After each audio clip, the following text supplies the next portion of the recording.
ઓ પદ્મની બેન, મારો સવાલ આજે તમને છે કે પહેલા તમે એમ કહો કે તમારે કરવું છે શું?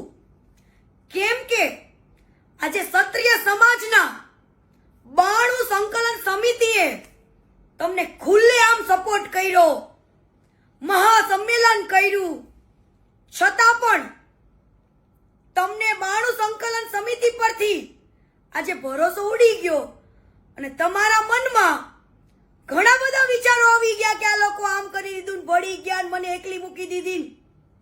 તો બેન, પેલા તમારે શું કરવું છે ને વિચારી લ્યો. અને માણસ માત્ર ભૂલને પાત્ર હોય, હંમેશા માણસથી જ ભૂલ થાય. રૂપાલા સાહેબના શબ્દોની ભૂલ છે, માણસ ખરાબ નથી. આજે રૂપાલા સાહેબે એમની આટલી જિંદગી સેવામાં જ નાખી દીધી. સેવા જ કરી છે, એ પણ 18 વરણને જોડે રાખીને. ક્યારે પણ એમને પક્ષપાત નથી કર્યો કે પટેલનું સારું છે, પણ એમને 18 વરણનું સારું કર્યું છે. તો આજે કોઈ પણ માણસ એક ભૂલ કરે ને તો એના 7 કામને વખાણવા પડે. એક ભૂલને ના જોવાની હોય. અને તમે પહેલા તો ક્ષત્રિય સમાજના આગેવાનને ઉશ્કેરો છો, આંદોલન કરાવો છો, અને આજે હટી જાઓ છો કે આ લોકો આવા છે તેવા છે એવું બધું બોલો છો. પહેલા તમે ઉશ્કેરો છો કે તમે આંદોલનમાં જોડાઓ, બહેનોને સપોર્ટ કરો, નહીં તો ઘરે ઘરે બંગડીઓ મોકલું, પહેરી લ્યો. તો બેન, તમે તમારા સમાજનું સારું નથી બોલતા તો બીજાનું શું? પણ પદ્મિની બેન, યાદ છે ને કે તમારાથી પણ એકવાર ભૂલ થઈ હતી, દલિત સમાજ માટે બોલ્યા હતા, તો તમને દલિત સમાજે પણ મોટું મન રાખીને માફ કર્યા હતા, એ ના ભૂલતા. અને બેન, રૂપાલા સાહેબના શબ્દોની ભૂલ છે, એમને વારંવાર 3 થી 4 વાર માફી માંગી, છતાં પણ તમે નવા વિચારો, તમારા નવા આંદોલનો કે હું ભૂખ્યા પેટે બેઠી છું, હું જોહર કરી. તો બેન, તમે તો જોહરને બદનામ કર્યું. જોહર કોને કહેવાય ને, ઇતિહાસો તો અમે વાંચ્યા છે, પેલા તમે વાંચી લેજો. અને બીજી વસ્તુ કે આજે માણસના કામ બોલે છે, ભાજપ સરકારના કામ બોલે છે, ત્યારે એમને લાખો લોકો આજે ચાહે છે. એક ભૂલને ના લેવાની હોય. અને મારી પાસે એક વિડીયોનું પ્રૂફ છે, એની અંદર એવું બોલે છે કે અમે આલુ મવાલીની દીકરીઓ નથી, અમે આલુ મવાલીની બાયડીઓ નથી. તો શું બીજા બધા સમાજના આલુ મવાલી છે? તો તમે તમારી જીભ ઉપર કંટ્રોલ રાખો અને પછી બોલો.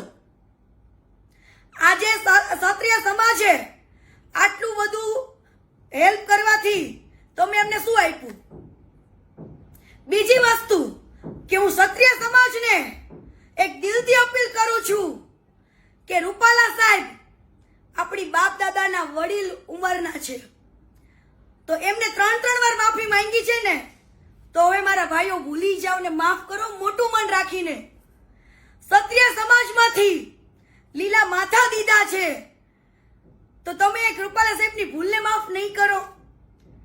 આજે હું એક પટેલ સમાજની દીકરી થઈને એક અપીલ કરું છું કે એમને મોટું મન રાખીને માફ કરી દો. આ પદ્મિની બેન ખોટી રીતના સમાજને ઉશ્કેરે છે અને અત્યારે બેન ફૈરું બોલે છે.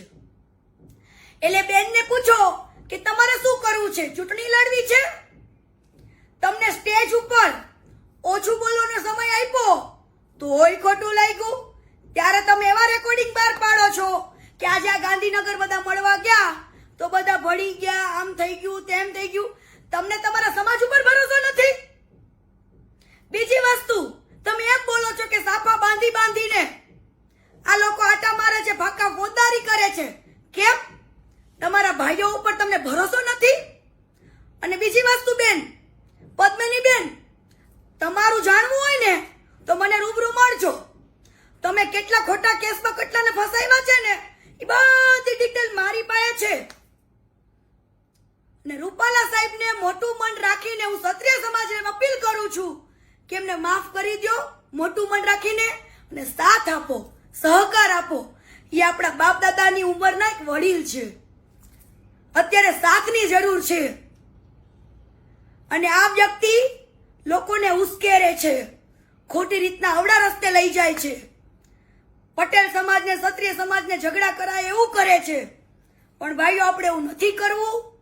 જોડે મળીને સાથ આપીએ અને મોટું મન રાખીને માફ કરી દો મારા ભાઈઓ. જય માતાજી.